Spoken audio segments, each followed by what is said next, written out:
il faut que tu prophétises encore sur un grand nombre de peuples, et de nations, et de langues, et de rois. Apocalypse 10, verset 11. Telle est la mission que nous avons accepté de remplir jusqu'à ce que la terre soit éclairée de la gloire de Dieu.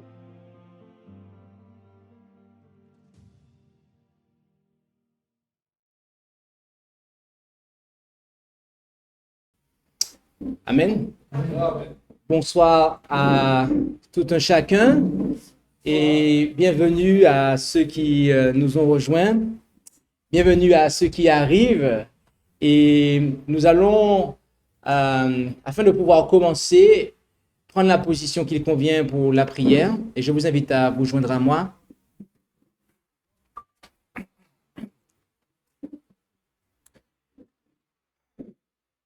Notre Dieu, notre Père céleste, merci de plus une fois pour ce privilège que tu nous accordes de pouvoir nous réunir ici.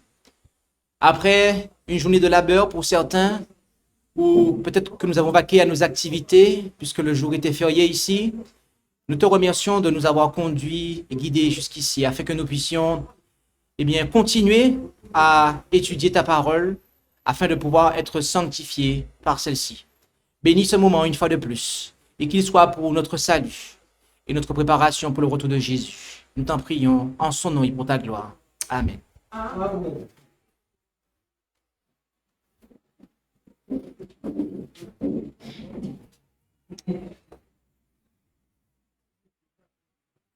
Le titre de cette présentation est le jugement de Dieu.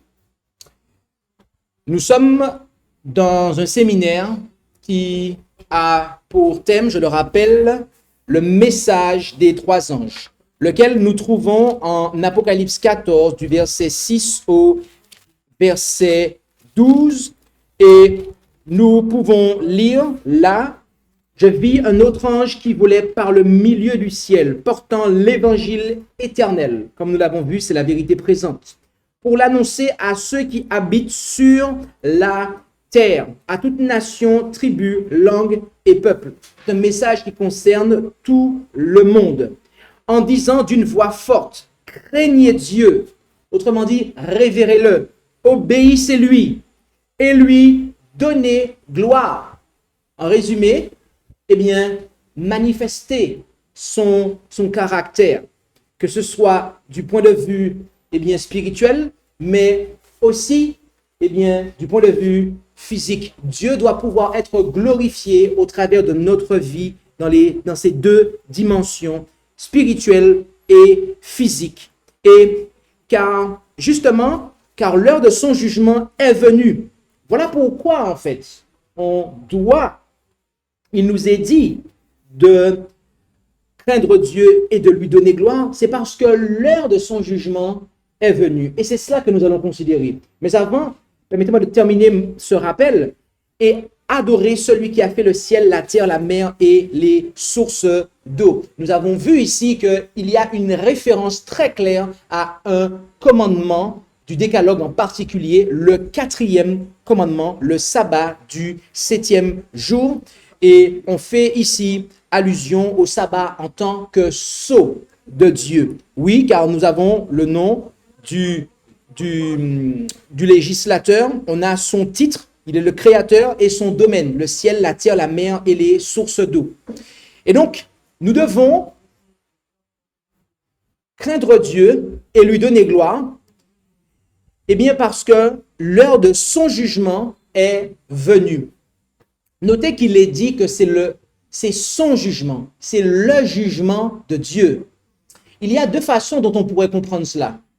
La première façon, c'est de se dire que Dieu va juger. La deuxième façon, c'est de se dire c'est Dieu qui est jugé. Nous allons voir au travers de cette présentation que les deux applications se tiennent et se complètent.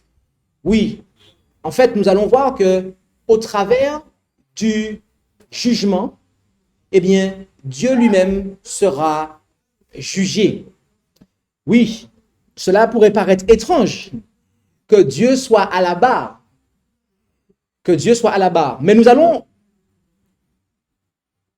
apporter de l'éclairage sur tout cela. Ce jugement ne peut pas être le jugement exécutif qui aura lieu lors de la seconde venue du Christ, où chacun recevra selon ce que leurs œuvres auront été. Pourquoi? Eh bien, premièrement, parce que le message des trois anges précède la venue de Jésus, que nous pouvons lire au verset 14 du chapitre 14. Donc, c'est un premier élément. De plus, le message concerne le jugement. Le message concernant le jugement est accompagné d'un appel à craindre Dieu et à lui donner gloire, ainsi que d'un avertissement à ne pas recevoir sa marque, ce qui indique clairement que le salut est encore accessible, car les hommes peuvent toujours se tourner vers Dieu et échapper à la colère à venir. Et un autre élément, un troisième élément qui nous montre qu'il ne s'agit pas du jugement exécutif ici, eh bien, c'est que le terme qui est employé ne permet pas cela. En effet, lorsque nous considérons le terme grec qui est employé ici et qui est traduit par jugement, il s'agit du mot krisis, du terme grec krisis. Et krisis, en fait, signifie jugement d'investigation. Contrairement à krima, qui est employé en Apocalypse 17, le jugement de la prostituée, où là, il s'agit d'un jugement d'exécution, en fait. Donc ici, le troisième élément est vraiment très clair. Le terme lui-même signifie jugement d'investigation. Dans toute justice ici-bas, nous avons ce système de justice qui est ainsi institué. Avant de pouvoir rendre un jugement, il y a d'abord une instruction du dossier qui est effectué. Pour savoir ce qu'il en est, avant de pouvoir délibérer, ce qui est la deuxième partie du jugement. Et la troisième partie, c'est l'exécution. Donc, il y a d'abord l'investigation, le délibéré, où on prononce le jugement, il est rendu public, et l'exécution. Ici, il s'agit de l'investigation. Et le jugement annoncé par le premier ange se réfère ici directement à la scène du jugement d'Apocalypse 7. En effet, lorsqu'on se rend ici en Apocalypse 7, alors j'ai dit Apocalypse 7, mais c'est Daniel 7. En Daniel 7, verset 10, il nous est dit ce qui suit. Daniel 7, verset 10, un fleuve de feu sortait et se répandait de devant lui. 1000 milliers le servaient et 10 000 millions se tenaient devant lui. Le jugement se tint et les livres furent ouverts. Notez la raison pour laquelle le Fils de l'homme se rend vers l'Ancien des jours. Notez la raison pour laquelle Jésus-Christ, le Fils de Dieu, se rend vers Dieu, son Père et notre Père. C'est pour le jugement. Ainsi, d'après ces versets, lorsque Jésus se rendit vers son Père, le 22 octobre 1844, dans le lieu très saint du sanctuaire céleste, ce fut pour juger d'après ce qui était écrit dans les livres. Et décrivant la même scène, Jean ajouta en Apocalypse 20, verset 12, Apocalypse 20, verset 12, ce qui suit.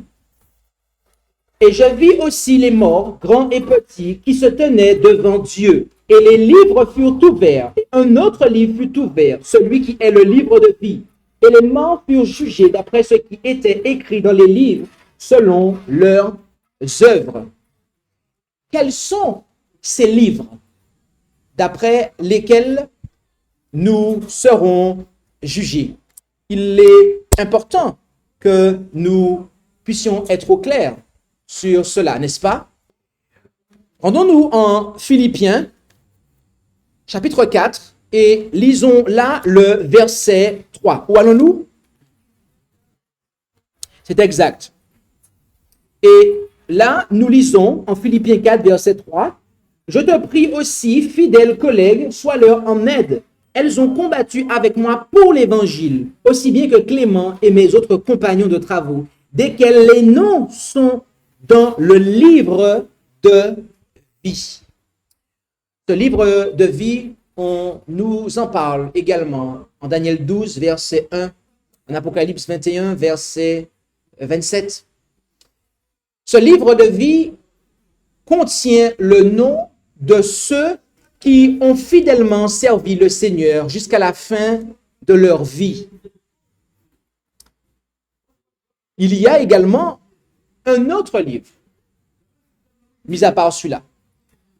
Et Malachie nous le présente au chapitre 3, au verset 16.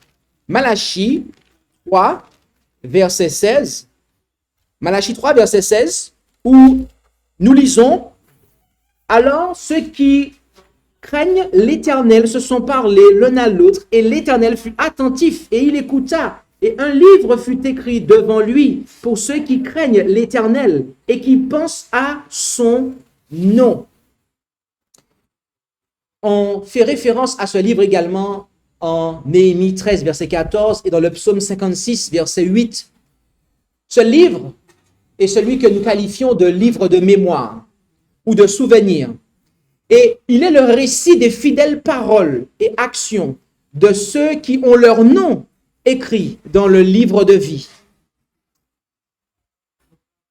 Et bien entendu, les paroles inutiles et les mauvaises actions, les péchés, sont eux aussi enregistrés dans un livre bien particulier, bien à part, au sujet duquel nous pouvons lire en Ecclésiaste 12, verset 14. Ecclésiaste 12, verset 14, ce qui suit.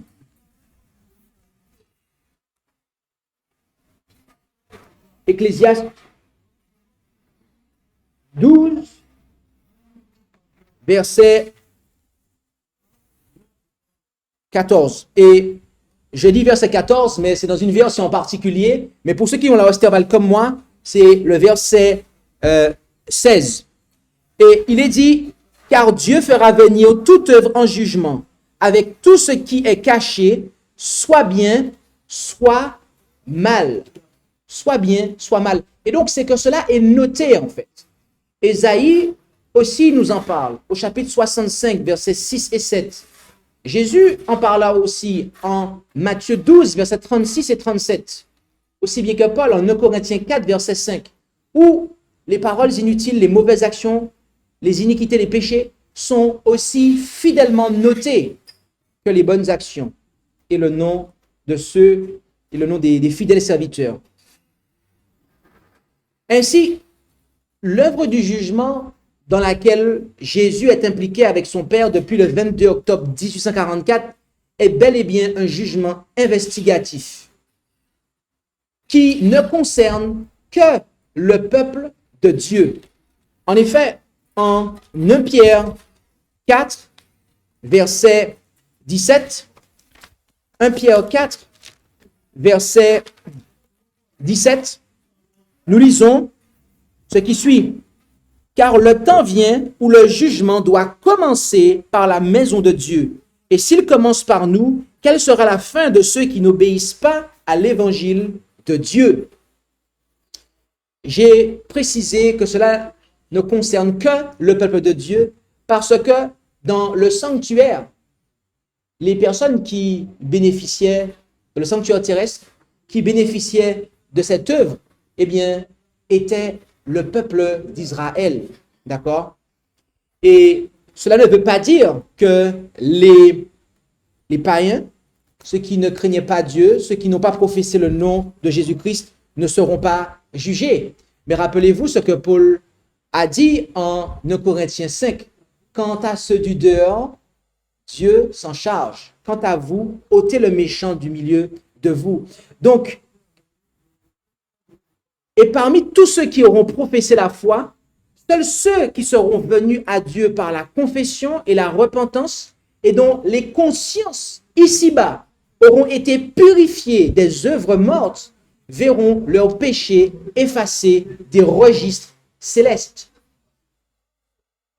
Quelle pensée solennelle de savoir que les péchés que nous avons commis, même s'ils ne sont pas connus des hommes, ont été fidèlement notés, consignés par l'ange enregistreur. Et qu'un jour, nous aurons à rendre compte de chacun de ces péchés. Quelle pensée solennelle, bien-aimés, de savoir que les infractions, les péchés que la justice gabonaise ne voit pas, ne connaît pas, et ne peut pas amener en jugement, et bien qu'il y a un officier céleste qui les note, et au sujet desquels, un jour, nous aurons à rendre compte. Mais voyez-vous, nous n'avons pas à avoir de crainte, car celui qui nous jugera, il est aussi notre avocat. Et si nous venons à lui par la confession et la repentance, et que nous confessons tous les péchés dont nous avons conscience, et que nous lui demandons comme le psalmiste, « Pardonne-moi aussi ce que j'ignore », eh bien, il le fera. Il nous pardonnera et il effacera nos péchés. Et il les maintiendra effacés si nous persistons dans la repentance, bien évidemment. Il n'y a donc pas de crainte à avoir, car celui qui est notre avocat sera aussi notre juge. Du point de vue historique, la prédication de William Miller et de ses associés entre 1831 et 1844 concernant la fin des 2300 jours en 1844 peut être considérée comme marquant le début du message du premier ange. Mais ce message continuera à être valable jusqu'à la fin du temps de grâce. Parce que en Matthieu 24, verset 14, notre Seigneur Jésus déclara ce qui suit. Matthieu 24, verset 14.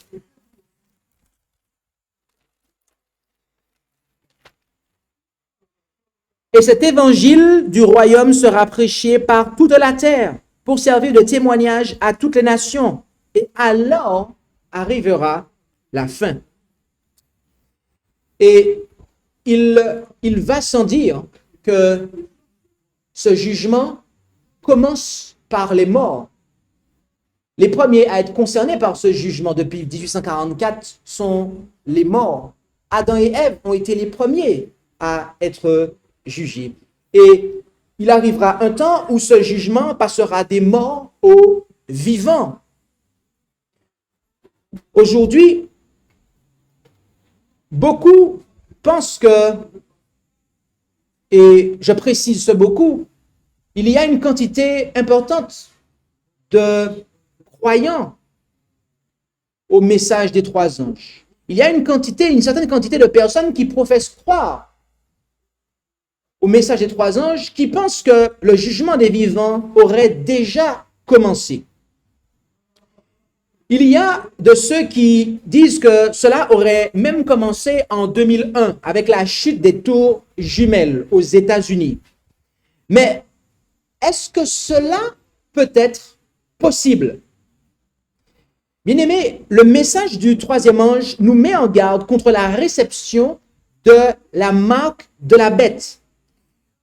Or, cette marque sera imposée par l'image de la bête, au sujet de laquelle on peut lire en Apocalypse 13, versets 15 et 16.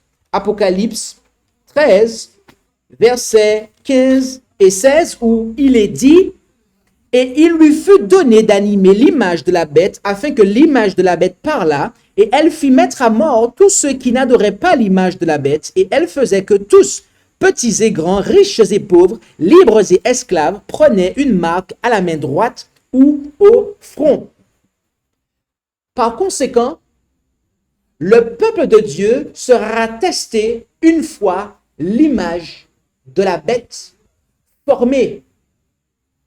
C'est cela qui sera le test du peuple de Dieu, car c'est cette image de la bête qui imposera la marque de la bête. Et nous avons déjà vu que Dieu a un sceau, il a une marque, et c'est l'observation du sabbat. Par conséquent, la marque de la bête est la sanctification du dimanche.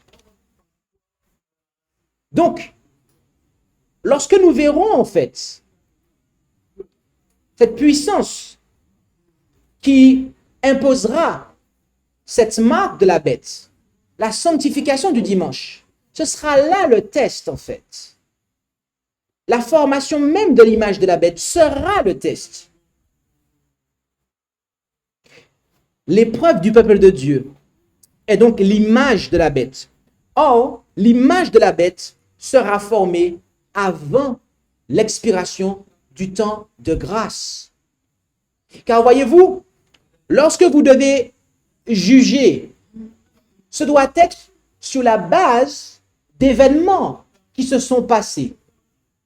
Il doit y avoir au minimum un test. On vous juge sur des faits. Quelle est la norme du jugement?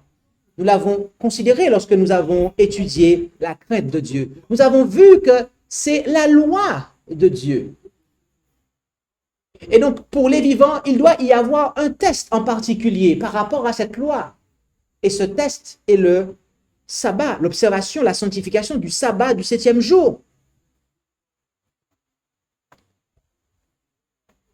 Et c'est ce que ont toujours enseigné les prédicateurs historiques du message des 3 anges. En effet, dans les principes fondamentaux de 1889, les pionniers adventistes du 7e jour exprimèrent que le temps de la purification du sanctuaire est le temps du jugement investigatif se référant d'abord aux morts, puis aux vivants, lorsqu'arrive la fin du temps de probation, pour déterminer qui d'entre les myriades dormant à présent dans la poussière de la terre sera digne d'avoir part à la première résurrection et qui parmi les multitudes de vivants seront dignes d'être transmués, points qui doivent être déterminés avant l'apparition du Seigneur. D'ailleurs, dans le point 9 de ces mêmes principes fondamentaux, il est dit que les 2300 jours de Daniel 8, 14 sont la plus longue période prophétique. Et cela a toujours été compris comme étant 2300 ans et non pas comme étant des jours littéraux. Bien-aimés, nous déclarons ces choses car en plus d'être incorrecte, la théorie selon laquelle le jugement aurait commencé en 2001 est accompagnée pour certains d'une autre théorie. Mais avant de venir sur cette autre théorie, permettez-moi et souffrez que je puisse ajouter un élément sur le premier. Quelle est la gravité à dire que le jugement des vivants a déjà commencé? En quoi cela est-il grave? Parce que certains pourraient dire, oui, mais c'est juste une opinion que tu partages, mais en quoi ça va changer quelque chose? En quoi ça va menacer notre salut? Bien-aimés, si vous croyez que le jugement des vivants a déjà commencé, alors que la marque de la bête n'est pas encore mondialement imposée et qu'elle n'a pas encore commencé dans le pays où cela doit commencer. Et nous allons voir que ce pays sont les États-Unis d'Amérique. Eh bien, ce qui se passe, c'est que vous êtes en train de nier que le test final sera l'observation du sabbat du 7e jour. Puisqu'en 2001, il ne s'est rien passé à cet égard. Voilà le danger qu'il y a à adhérer à cette théorie. Mais ce n'est pas la seule chose. Et c'est là que je vais aborder le deuxième point. C'est qu'un certain nombre de ceux qui adhèrent à cette théorie sont en train d'attaquer le pilier même de l'adventisme du septième jour. En effet, ils adhèrent à la théorie selon laquelle notre Seigneur Jésus-Christ serait mort le mercredi et qu'il serait ressuscité le dimanche. Là-dessus, certains pourraient dire, eh bien, en quoi cela est-il un problème? En quoi cela viendrait-il menacer notre salut? Bien-aimés, je ne vais pas faire une démonstration détaillée de quand, jusqu'à quand notre Seigneur est resté dans la tombe. Je tiens à le dire, car ce n'est pas spécifiquement ce point qui est dans la trame de la présentation, mais sachez que j'ai déjà eu l'occasion de présenter cela sur le Rest TV dans une présentation intitulée « 3 jours et 3 nuits » où nous avons clairement démontré, avec l'aide de la parole de Dieu, de l'inspiration, et il y a aussi 2 articles que nous avons publiés dans le journal La Voix vivante des témoins du Seigneur sur cette théorie 3 jours et 3 nuits, où nous avons montré que tout l'ensemble des pionniers adventistes du 7e jour était au clair sur le fait que notre Seigneur Jésus-Christ est mort le vendredi et qu'il est ressuscité le dimanche. Maintenant, cela étant dit, je vous renvoie à ces enseignements si vous ne les avez pas encore considérés, mais le point qui nous concerne ici, c'est que cette théorie, en fait, les personnes qui ont développé et accepté cette théorie dans l'adventisme du 7e jour, eh bien, remettent en question le fondement même de l'adventisme du 7e jour. En effet, en Daniel 9, dans le livre du prophète Daniel,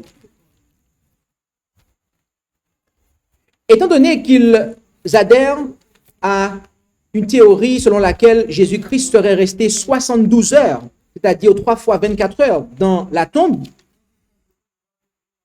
et donc, selon eux, il serait mort le mercredi, ils interprètent la chose suivante, ainsi.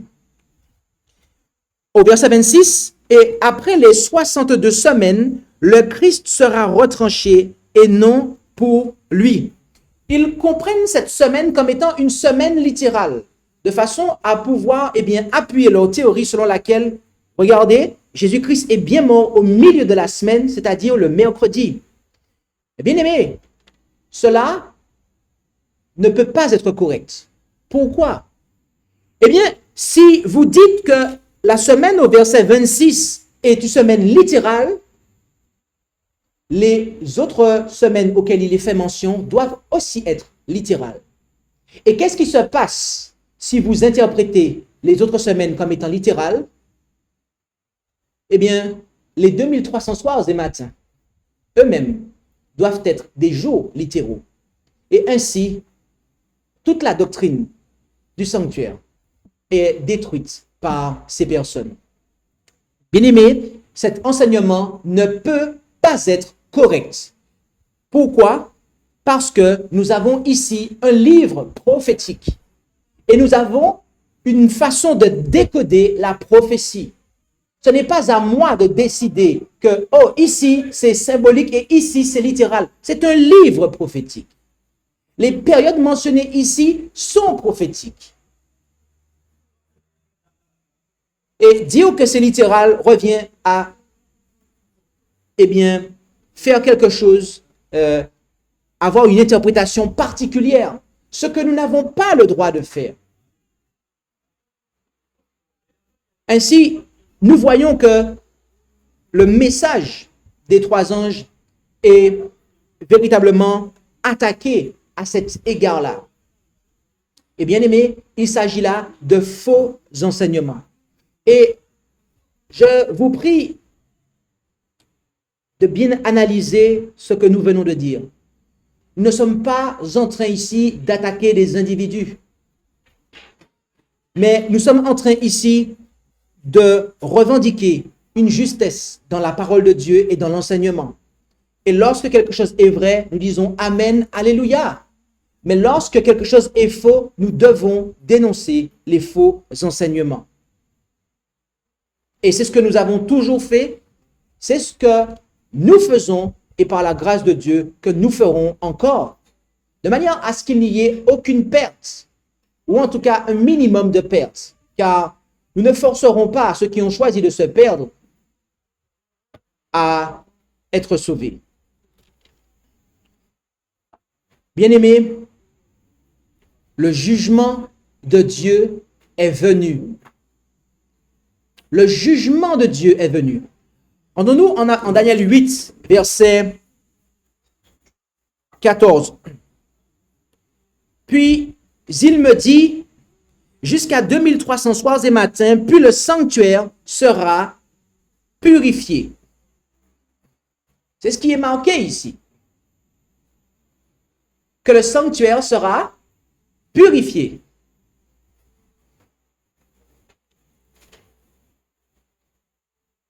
En réalité, ici,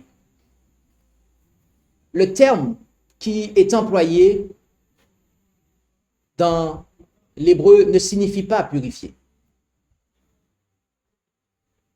Le terme qui est employé ici dans ce verset signifie justifier. Le sanctuaire sera justifié. Oui.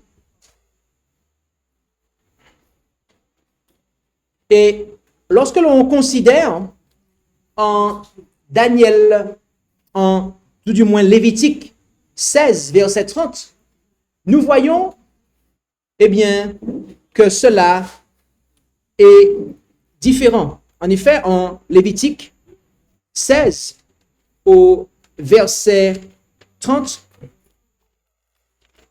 Lévitique 16, verset 30, nous lisons « Car en ce jour, on fera l'expiation pour vous afin de vous purifier. » Le terme qui est employé ici est « taher ». Et « taher » signifie littéralement « purifier ». Mais en Daniel 8, verset 14, ce n'est pas « taher », c'est « tsadak » qui signifie « justifier ». Ainsi, nous avons deux textes. Nous avons, lorsqu'on nous parle du sanctuaire terrestre, on nous dit qu'il est purifié. Mais lorsqu'on nous parle du sanctuaire céleste, on nous dit qu'il est justifié dans la langue originale. Le sanctuaire terrestre, on nous dit qu'il est purifié, et le sanctuaire céleste, on nous dit qu'il est justifié. Bien qu'ayant une signification différente, ces deux termes sont en fait complémentaires, car ils expriment deux aspects d'une même œuvre. En effet, c'est à travers la purification de son peuple vivant sur terre que les voies de Dieu seront justifiées. Là où la controverse a commencé. En effet, rendons-nous dans le psaume 77, verset 14. Psaume 77, verset 14. Et je vous lirai dans la version Martin, qui est la bonne version, la bonne traduction de ce verset. Psaume 77, verset 14. Ô Dieu, ta voix est dans ton sanctuaire. Qui est Dieu fort et grand comme toi?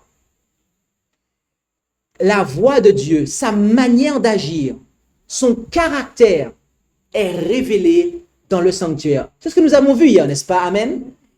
Donc, nous voyons que, bien qu'ayant deux significations différentes, ces deux termes sont en fait complémentaires car ils expriment les deux aspects d'une même œuvre. En effet, c'est à travers la purification de son peuple vivant sur terre que les voies de Dieu, que le caractère de Dieu sera justifié là où la controverse a commencé, c'est-à-dire au ciel. Car rappelez-vous que le péché a pris naissance non pas sur la terre, mais au ciel. Avec qui? Avec l'ange rebelle, le premier ministre, le troisième en position après Jésus, qui a contesté les voies de Dieu. Il a contesté le caractère de Dieu. Et donc, Dieu doit être justifié. au travers de la purification de son peuple, eh bien, c'est lui qui, au final, sera justifié. Oui, comment cela? Voyons voir cela ensemble en Apocalypse 15, au verset 2 et 3. Apocalypse 15, versets 2 et 3. Il est dit, « Je vis aussi comme une mer de verre mêlée de feu, et ceux qui avaient vaincu la bête et son image, et sa marque et le nombre de son nom, qui se tenaient sur la mer de verre ayant les harpes de Dieu. » On parle ici des 144 000 qui vont vaincre la bête et son image. C'est pour cela que vous ne devez pas manquer la suite de ce séminaire, car on en parlera. Et ils chantaient le cantique de Moïse, serviteur de Dieu, et le cantique de l'agneau en disant, « Tes voix sont grandes et admirables, ô Seigneur, Dieu Tout-Puissant, tes voix sont justes et véritables, ô Roi des saints. » Notez que ceux qui auront remporté la victoire sur la bête et sur son image. Notez que les vivants qui, eh bien, seront jugés, ils seront sans péché. Ils vivront devant la face de Dieu sans péché. Et ainsi, ils pourront justifier Dieu. Oui, tes voix sont justes. Ils pourront montrer que les accusations de Satan sur Dieu étaient infondées.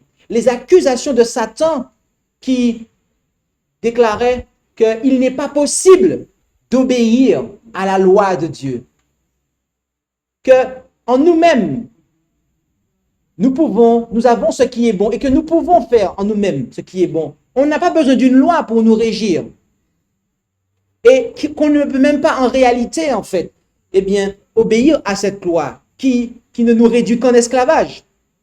Il y aura un peuple, bien-aimé, qui justifiera Dieu.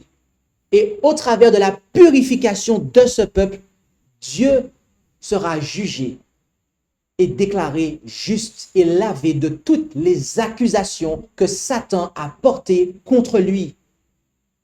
Bien-aimé, l'heure de son jugement, l'heure du jugement de Dieu est venue. Ce moment du jugement de Dieu a commencé en 1844. Depuis ce moment, Dieu est en train de préparer un peuple par le biais de son Fils Jésus-Christ, par l'Esprit de son Fils Jésus-Christ, qui s'écrit en nous, Abba Père. Et il est en train de préparer ce peuple. Il est en train de le laver de ses péchés, de le purifier de ses iniquités, afin qu'il puisse vivre la vie de Jésus et qu'il puisse avoir la même expérience que Jésus, c'est-à-dire être capable de se tenir devant le Dieu saint sans péché et sans intercesseur. C'est exactement dans cette situation que Jésus était lorsqu'il était sur terre. Il était sans péché et il n'avait pas d'intercesseur. Si Jésus avait péché, bien-aimé, il serait perdu. Et les 144 000 seront sur la terre. Et ils seront scellés. On verra cela. Le message du troisième ange. Ils seront scellés. Et lorsque vous êtes scellés, bien-aimé, vous ne pouvez pas bouger, en fait. C'est-à-dire que leur expérience de la sanctification sera permanente. À tel point que lorsque Jésus quittera le sanctuaire pour venir chercher son peuple, à la fois ceux qui sont morts et ceux qui sont vivants, eh bien, ils ne bougeront pas. Parce que la sanctification, le caractère de Dieu sera stabilisé, manifesté en eux. Bien-aimés, l'heure du jugement de Dieu est venue. Et il nous appelle à pouvoir faire partie de ce peuple qui œuvrera, qui vivra pour manifester sa gloire, qui vivra pour, au final, dire que Dieu est juste. Dieu, depuis 1844, prépare un peuple qui a quitté les rangs de l'ennemi, qui par sa vie n'accuse plus Dieu. Car nous pouvons dire que Dieu est juste de nos lèvres. Mais par notre vie, nous montrons que c'est le contraire. Par nos péchés, nous crucifions le Christ. Et par nos péchés, par notre vie de péché, nous disons que on ne peut pas observer la loi de Dieu, en fait. Ce ne sont pas de pures et simples paroles qui sont rapportées en Apocalypse 15, versets 2 et 3, lorsqu'il est dit tes voies sont justes. C'est une vie de sanctification permanente au travers de laquelle nous montrons aux hommes, aux anges et aux habitants des autres mondes que les accusations de Satan disant que la loi de Dieu n'est pas juste et qu'on ne peut pas l'observer, que ces accusations sont fausses.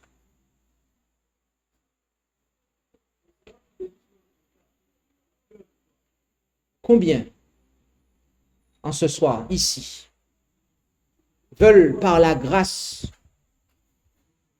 de Dieu manifestée en Jésus, pouvoir faire partie de ce peuple qui, par une vie de sanctification permanente, acquise au travers des mérites du sang de Jésus,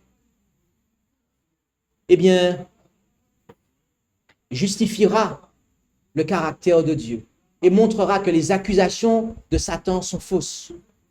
Qui en ce soir veut contribuer à cette expérience? Prions.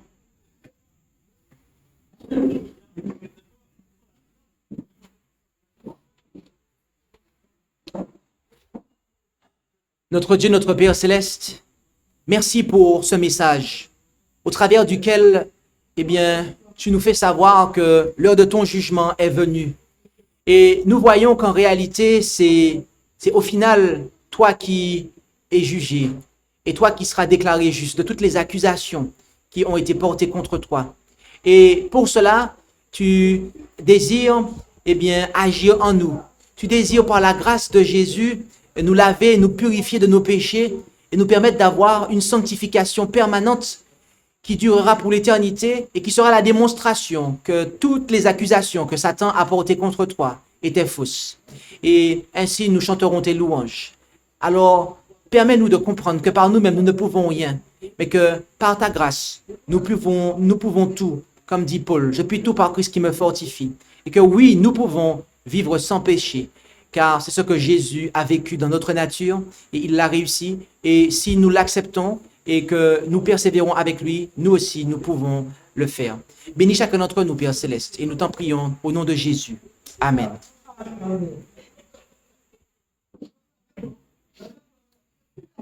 Est-ce qu'il y a des questions par rapport à cette présentation? N'hésitez pas, c'est le moment.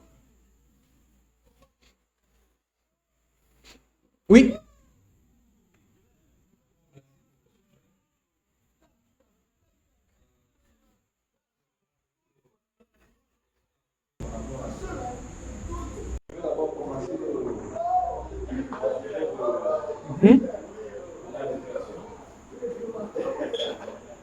J'ai vu dans plusieurs versions de la Bible, parlant de la résurrection comme le premier jour de la semaine. En réalité, quand je vais regarder le texte original, c'est Sambal qui dit. Sambal, ce n'est pas le premier jour de la semaine, c'est le premier samedi de la semaine. Ça fait un peu la confusion parce que quand je regarde les versions que j'ai lues, on parle du premier jour de la semaine.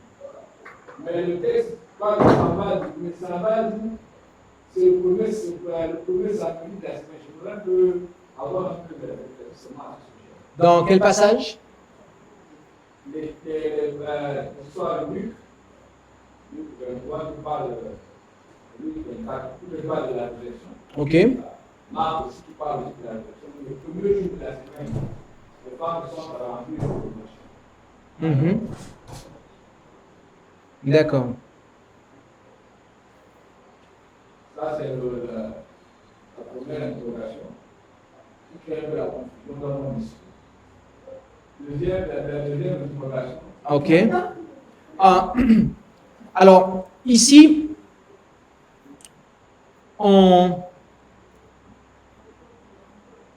il est dit en fait dans le grec Temia ton sabaton. D'accord? Temia ton sabaton. Rappelons-nous une chose, c'est que nous avons dit durant ce séminaire que il n'y a qu'un seul jour qui a un nom. Dans la semaine, pour les Hébreux, c'est le mot sabbat. et que tous les autres jours, ils sont référencés par rapport au sabbat. D'accord? Donc ici, c'est le premier jour après le sabbat. D'accord?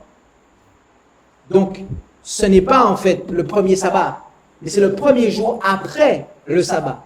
Ça, il faut le garder à l'esprit en fait. Voilà. La deuxième préoccupation, c'est concernant le message. Vous avez dit que le premier message de l'ange, Apocalypse 14, a commencé avec l'homme et ses associés. Là, la question est la suivante. Nous sommes en 2023. C'est quel message vont leur empêcher? Sinon, si il concernait le premier message, à quel moment le message lui a souffert pour arriver au second message? Sinon, en 2023, quel est donc le message selon la chronologie qui doit être reçu? Merci pour la question. Lorsque le message du premier ange a commencé, il continue en fait. Car il est dit que les anges se suivent. Un premier ange.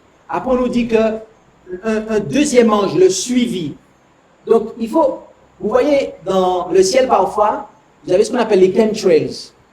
Vous avez lorsqu'un avion passe, vous avez son trajet en fait. Maintenant, imaginez 3 avions qui partent sous le même point de départ, mais de façon superposée. Un premier avion part et il laisse son chemtrails. Un deuxième part et il le suit, et un troisième part ensuite, et les 3 avancent. Le premier sera toujours le premier en fait. Le troisième sera toujours le troisième. Mais lorsque vous regardez la traînée, vous voyez qu'ils sont ensemble en fait. C'est dans ce sens-là en fait. Les 3 messages vont ensemble. D'accord? Et ils vont ensemble jusqu'au retour de Jésus en fait. D'accord? Maintenant, lorsque nous comprenons ces messages, pas seulement de façon littéraire, mais aussi de leur implication dans chacune de nos vies, en fait, de notre vie, la vie de chacun d'entre nous, devrais-je dire. Nous comprenons que pour que ce message n'ait plus lieu d'être proclamé, eh bien, il faut que son contenu soit accompli. J'aimerais poser la question ici à chacun, mais vous n'êtes pas obligé de répondre en public. Avez-vous déjà, à l'heure où je vous parle, par la grâce de Dieu, remporté la victoire sur chacun de vos péchés?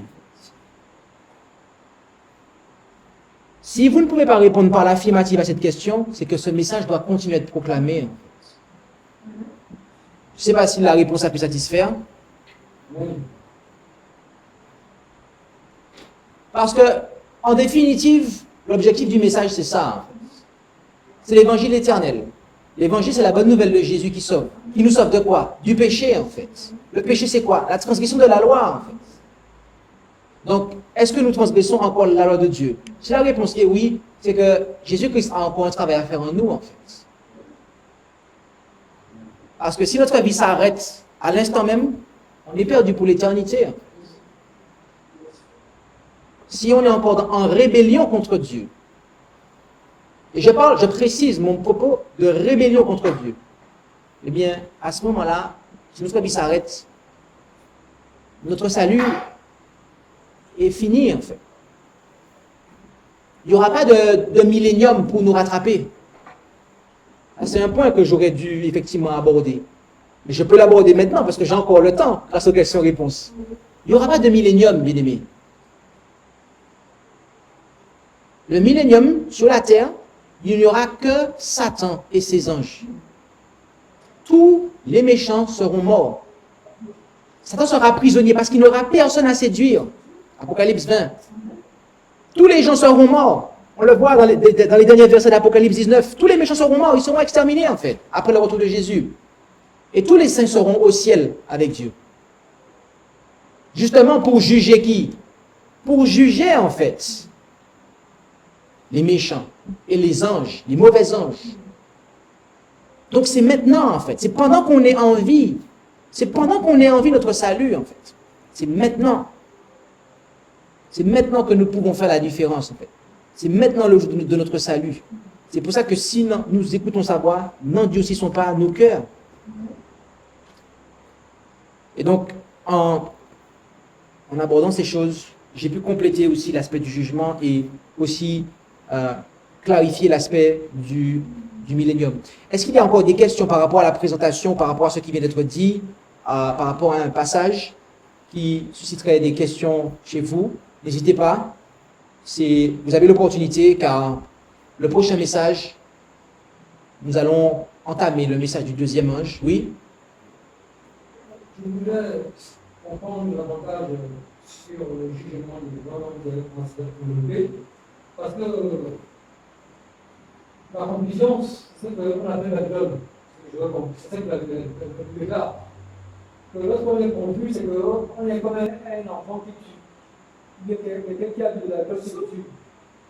Et la conclusion, c'est justement l'ensemble des enseignements qui ne tiennent pas compte le témoignage de Jésus, de la loi de Dieu, c'est-à-dire que les saintes écritures.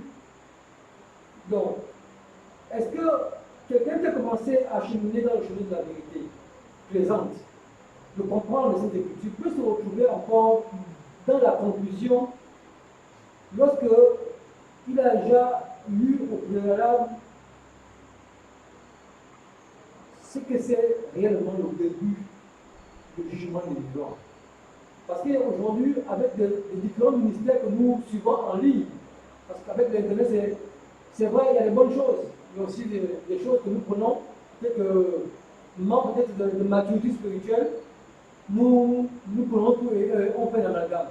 Est-ce possible que les différents ministères qui prônent dans le monde, je ne peux pas citer ces ministères parce que ce n'est pas pour indexer quelqu'un ici, mais moi je n'ai suivi d'autres ministères au travers des vidéos en YouTube qui annoncent que le jugement des gens aurait commencé en 2001. Et alors que l'esprit aussi, nous, avec les premiers, nous font savoir que le jugement vivant commencera lors du grand test. Comment est-ce possible que quelqu'un qui a commencé à suivre dans la vérité, connaissant ces choses-là, se retrouve encore à croire que le jugement vivant a commencé en 2001? Merci pour la question. Jésus dit qu'il a eu l'occasion de dire quelque chose.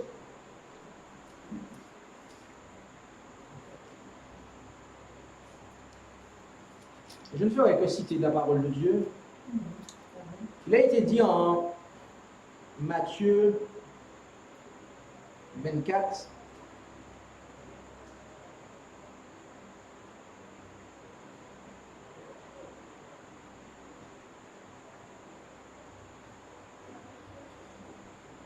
Et au verset 11, Matthieu 24, verset 11, et plusieurs faux prophètes s'élèveront et séduiront beaucoup de gens.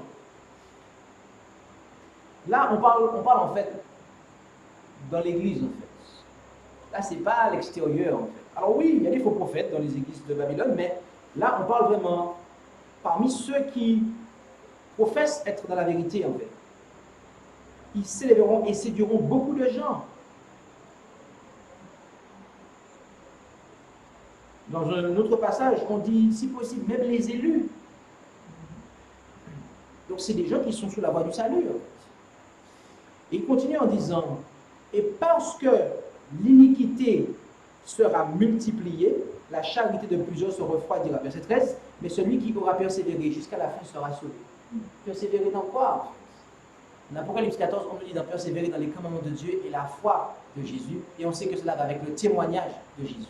Ça veut dire qu'on peut commencer, en fait. Mais on peut aussi se faire attraper comme un poisson, en fait. Un poisson, il nage tranquillement, en fait. Mais qu'est-ce qui se passe, en fait? Il y a des pêcheurs qui viennent avec leur canne à pêche, avec leur fil au bout duquel il y a un hameçon. Et il y a un beau morceau de pain, en fait, ou un beau morceau de chair, et qu'on jette dans l'eau. Et le poisson, il a faim, en fait. Et il va et il croque. Mais après, il se retrouve piégé, en fait. l'hameçon là représente les mensonges en fait. Les mensonges qui sont bien garnis en fait. Et qui sont préparés, qui sont destinés en fait à eh bien, éveiller, ouvrir nos yeux et faire saliver nos papilles de belles hérésies bien cachées, sous couvert de vérité. Ça paraît bien, ça sent bon, mais c'est un piège. Nous devons persévérer, bien aimés. Beaucoup de gens sont en train de dire que le Seigneur ne vient pas. Peut-être que nous nous sommes trompés en fait dans les interprétations que nous avons eues. Et ils cherchent de nouveaux messages. Et ils vont donner de nouveaux messages. Et si on modifiait ça, et si on changeait ça, là on va prêcher le message et le Seigneur va venir. Bien aimés, nous avons un message qui nous a été donné. Nous avons des fondements qui nous ont été donnés. La prophétie d'Apocalypse 10, les derniers versets où Jean a l'expérience du livre qui est doux à sa bouche et amer dans ses entrailles. Et après, on lui dit, il faut que tu prophétises, c'est-à-dire le message des 3 anges, en fait. Il faut que tu l'annonces. Représente les pionniers adventistes du 7e jour. Et la prophétie à laquelle je crois, et j'espère que vous y croyez aussi, parce que c'est ce qui est marqué dans la Bible, nous dit que le message des 3 anges a été prêché, en fait, après le désappointement. C'est pas aujourd'hui, en fait, c'est pas aujourd'hui que ces ministères-là, en fait, se mettent à prêcher le vrai message qu'on doit entendre, qui prépare le retour de Jésus. Parce que si on dit que c'est aujourd'hui, en fait, qu'on a des ministères qui enfin prêchent le message dans sa vérité, ça veut dire que la prophétie ne s'est pas accomplie, en fait. Et que vous pouvez déchirer Apocalypse 10, en fait. Mais que l'homme soit trouvé menteur et Dieu vrai. Parce que c'est ce qu'il en est, en fait. Dieu ne s'est pas trompé. Oui? Je peux continuer une relais sur cette question. Est-ce que peut-être que je vais prendre de vous, s'il sera possible de nous confirmer peut-être 2 passages, ce passage des Écritures aussi qui nous présente exactement le point culminant, le point focal de jugement du vent. Oui, je peux le faire. Alors, je ne l'ai pas fait effectivement, puisque vous avez observé que je ne fais que prendre la Bible, en fait. Pourquoi je prends la Bible, en fait? Il y a plusieurs raisons à cela. C'est parce que le message est biblique. Ce message-là est biblique, en fait. Je peux le prêcher à partir de ma Bible, en fait. Que ce soit au Gabon, au Togo, en République démocratique du Congo, dans n'importe quel pays, en fait.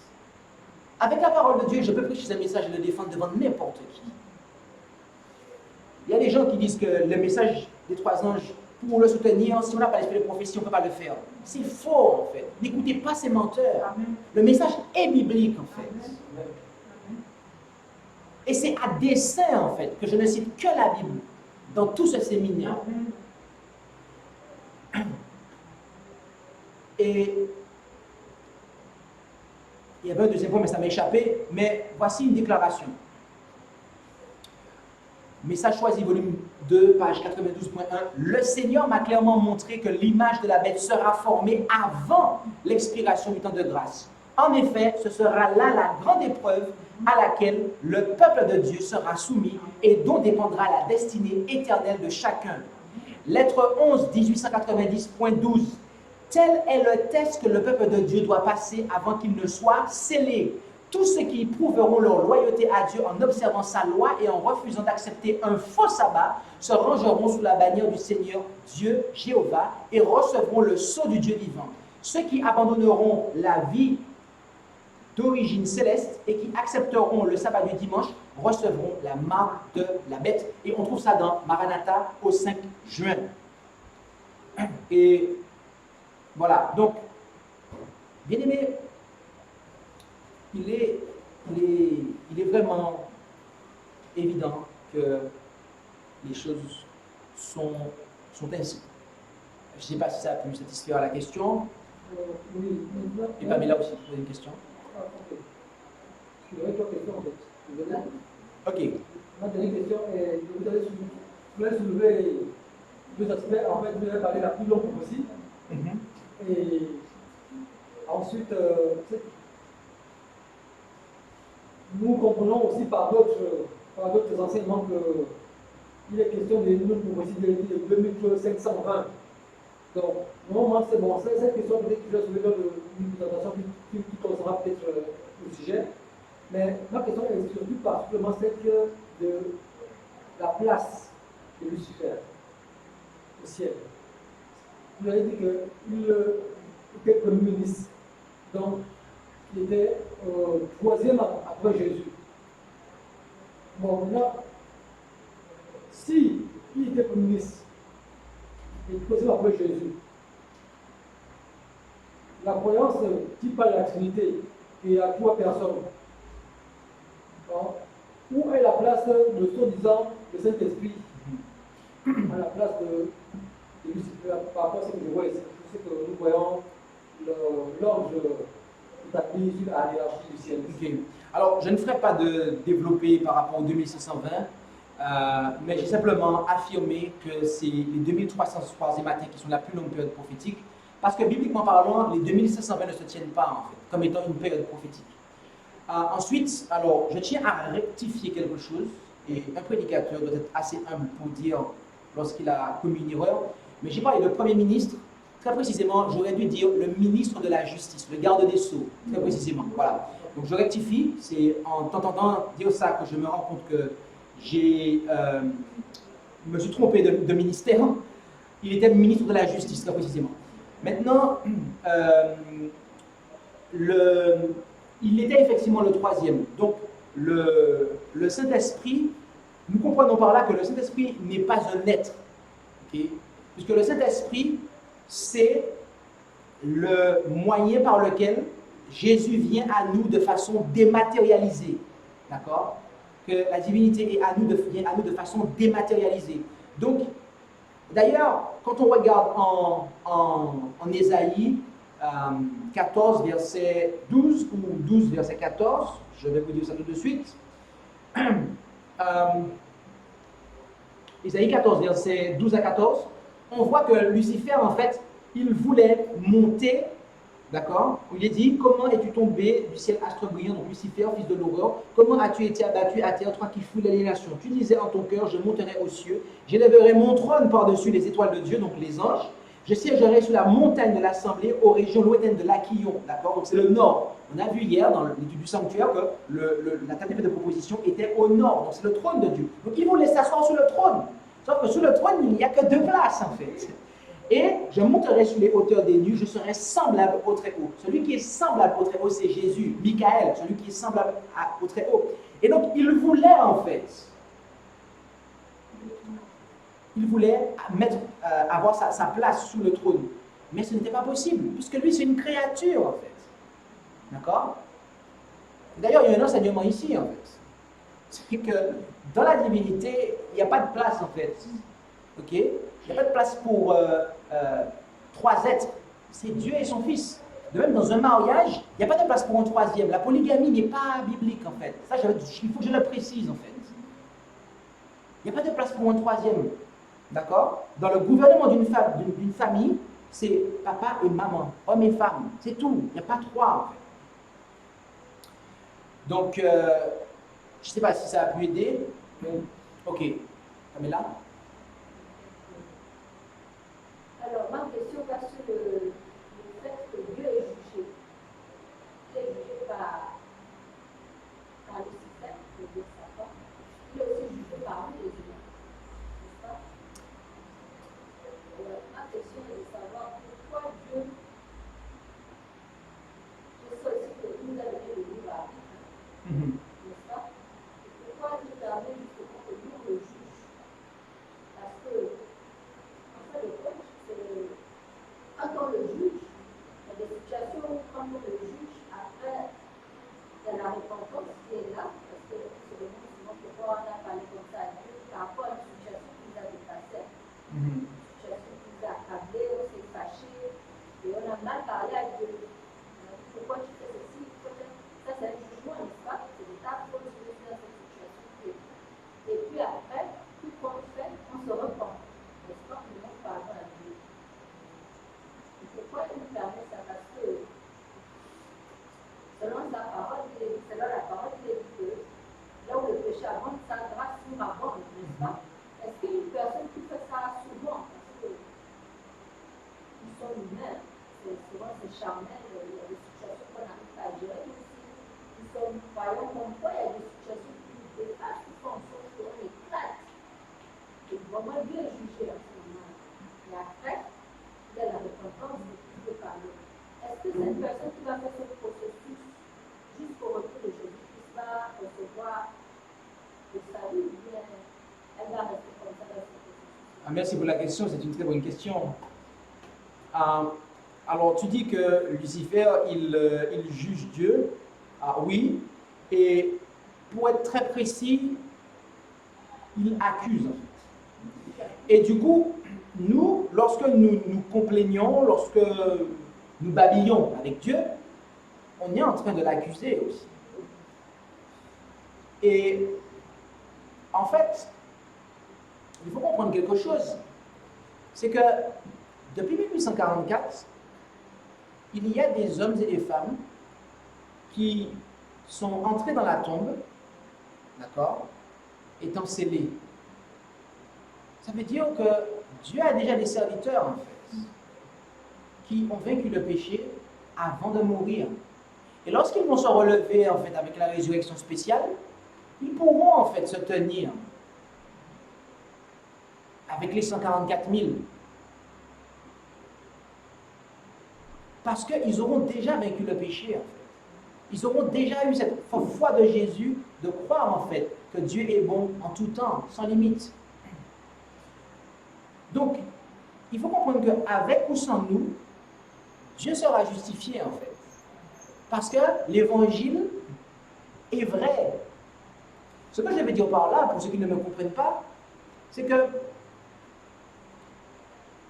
l'évangile est prêché, l'évangile éternel est prêché depuis très longtemps. Et des hommes et des femmes ont déjà répondu à l'appel. Maintenant, c'est à nous, en fait, de voir que Dieu est bon. Et donc, il va sans dire que Dieu ne prendra pas le risque d'amener au ciel des personnes qui vont continuer ce que Lucifer a fait, en fait, lorsqu'il y était.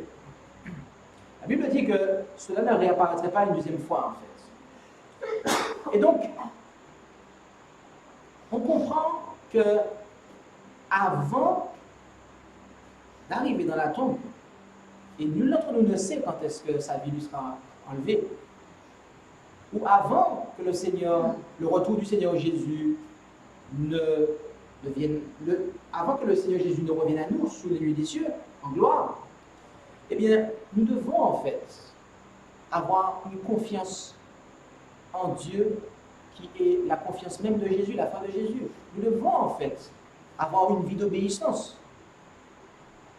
Et l'obéissance, comme on l'avait déjà dit tantôt, c'est une obéissance par amour.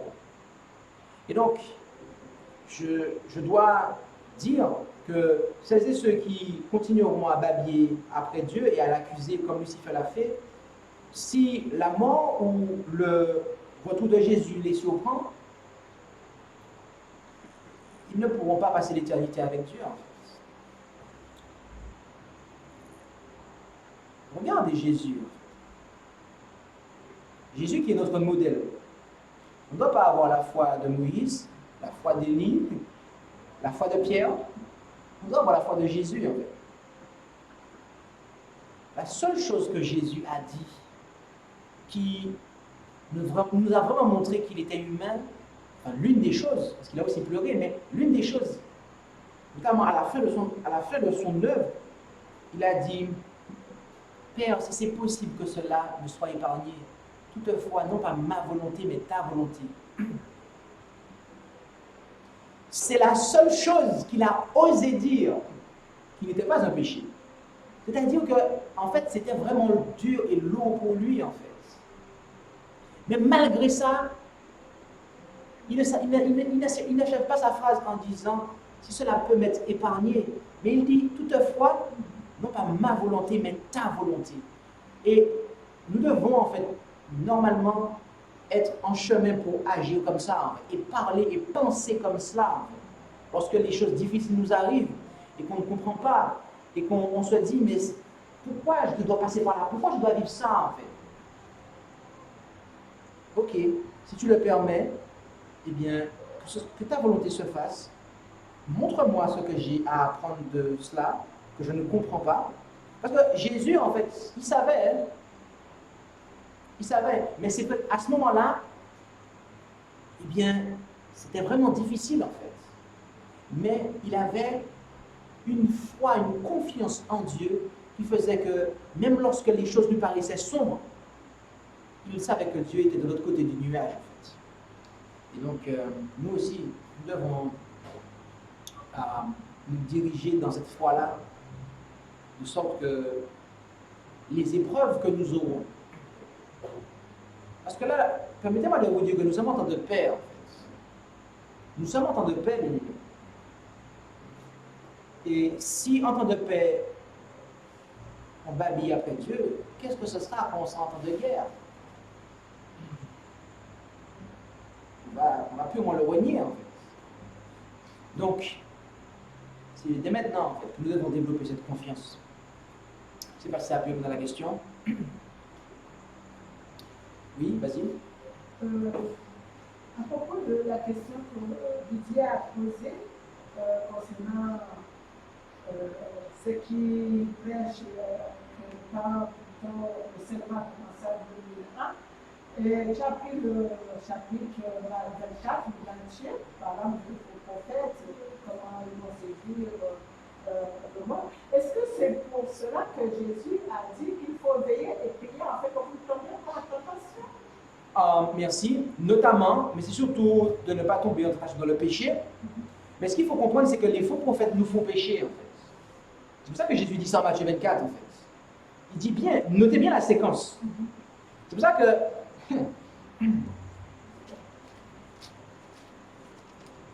Matthieu 24, du verset 11, et plusieurs faux prophètes s'élèveront et séduiront beaucoup de gens. Et notez ce qui se passe juste après que les faux prophètes apparaissent. L'iniquité se multiplie. Rappelez-vous ce qu'on a vu hier, en fait. Un faux prophète, il ne met pas à nu l'iniquité des gens, en fait. D'accord? Donc, il ne fait pas son job. Il ne fait pas ce pourquoi il est, normalement. En tout cas, ce à quoi un prophète sert. Et donc, si vous dites que vous êtes prophète, mais que vous ne mettez pas à nu l'iniquité, en fait, pour ramener les gens à la repentance, bah, en fait, l'iniquité se multiplie, en fait.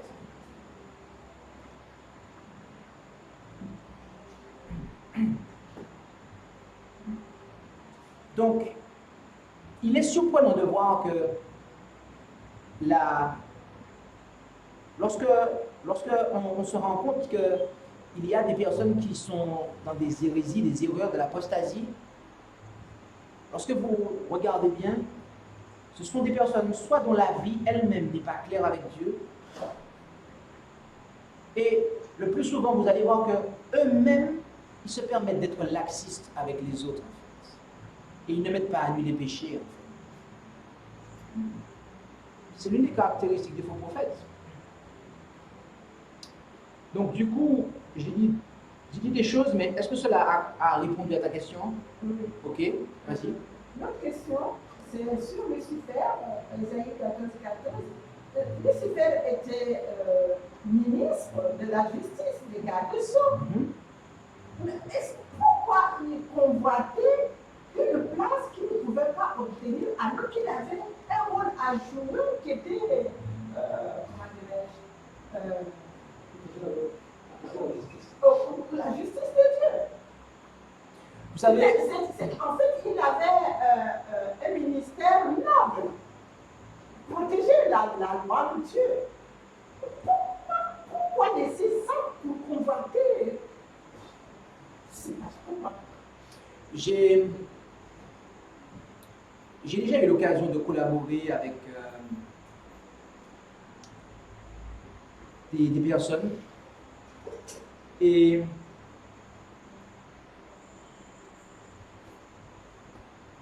des personnes qui ont travaillé en fait à côté de moi, qui étaient si vous me permettez l'expression, parce qu'il m'est difficile de trouver un mot qui soit plus convenable que celui-là, mais qui était hiérarchiquement parlant, on va dire, en dessous de moi. Et il est arrivé parfois que certaines personnes, ils se mettent à vouloir occuper ma position, mais pas simplement cela, mais vouloir m'éliminer en fait. Et à se mettre à dire des choses mal sur moi, à faire de la médisance, de la calomnie, dans le but de me faire tomber en fait aux yeux des gens, pour pouvoir prendre ma place. Pourtant, ces gens-là avaient des responsabilités que je leur ai confiées en fait. Ces personnes-là, en fait, avaient un travail à faire. Et la vérité, c'est que si elles n'étaient qu'à ce niveau-là, c'est parce qu'il était, en tout cas, visible qu'elles ne pouvaient pas occuper une position supérieure, en fait. Pour le moment. Peut-être que plus tard, ça aurait pu être le cas dans lequel je parle. Mais voyez-vous, l'orgueil, le fait de vouloir encore plus. Vous avez des gens qui vous respectent, mais il y a des gens qui sont au-dessus de vous et qu'on respecte plus que vous, en fait. Et ça, des fois, ça dérange, en fait. De voir qu'il y a des gens qui vous respectent, mais il y en a quelqu'un d'autre, on le respecte encore plus que toi parce qu'il est au-dessus de toi, en fait. Et ça, des fois, parfois, on ne le supporte pas, en fait. Et donc, ça crée de la jalousie, en fait. Et ça nous donne envie, en fait, de le faire disparaître pour que c'est nous, au final, le compte, en fait. Ça, je l'ai déjà vécu, en fait. Et malheureusement, c'est ce qui se passe, en fait. C'est ce qui s'est passé avec Lucifer. Et jalousie, envie, tous les mauvais sentiments, en fait, ont pris place en lui. Mais il ne pouvait pas, en fait, à aucun moment de sa vie, même s'il excellait, et il excellait, mais il n'aurait jamais pu être à cette position-là, en fait. Et donc, ce n'est pas explicable. Là, j'ai essayé d'expliquer, mais en réalité, on ne peut pas vraiment expliquer, en fait. On peut pas.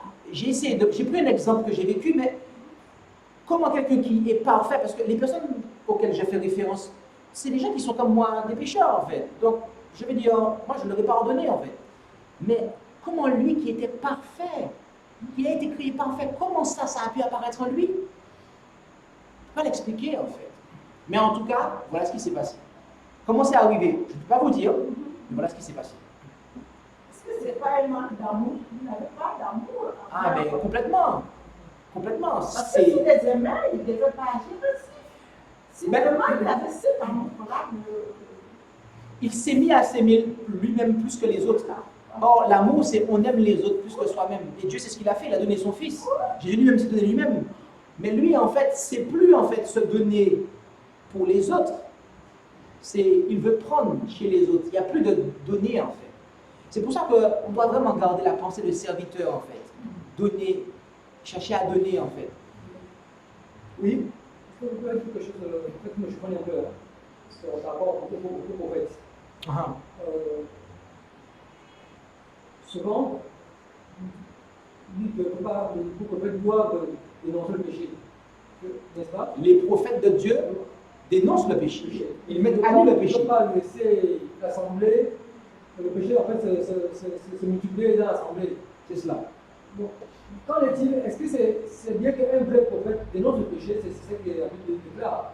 Est-ce que c'est bien qu'on dénonce le péché de manière à complètement dans l'assemblée, une personne qui a fait ces choses sans péché, et qu'on peut l'exposer dans l'assemblée? Quel est le but? Est-ce que ce prophète-là, qui est le prophète, est-ce qu'il veut gagner la personne ou bien il veut directement la personne pour toujours, alors que toute l'assemblée est là pour s'en parler de ça?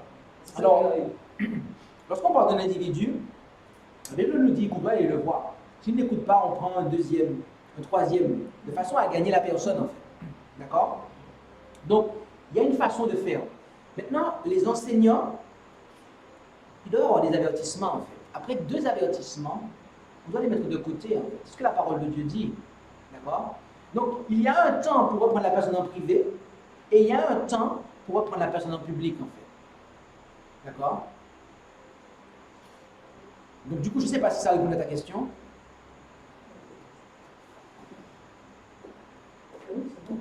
Ok. On a fini le moment de questions-réponses? Ok. Eh bien, on va pouvoir passer à la présentation suivante. Ah, on a une question. Ok. C'est pas vraiment la question. Moi, je reviens sur les années 14 là. Mhm. Parce que bon, j'aimerais corriger un peu que Satan, il se fait à juger. Mhm. Il a accusé Dieu. Comment juger ou bien accuser? Moi, je voudrais savoir. Il a accusé. Voilà. Voilà. Juger un peu par le jugement. En fait, dans le jugement, il y a 2 possibilités. Soit quelqu'un est innocenté, soit il est reconnu coupable, en résumé. Voilà. Donc, Satan a accusé Dieu. Donc, il y a un jugement qui est ouvert, en fait. Quand on porte une accusation sur quelqu'un, on doit savoir ce qu'il en est, en fait. Donc, le jugement est ouvert. Et soit la personne, après, elle est acquittée, innocentée, lavée de tous ces soupçons qu'on a jetés sur elle, ou soit, en fait, elle est déclarée coupable. Et Dieu, en fait, il sera déclaré juste, en fait. Voilà. On est bon? Oui. Très bien.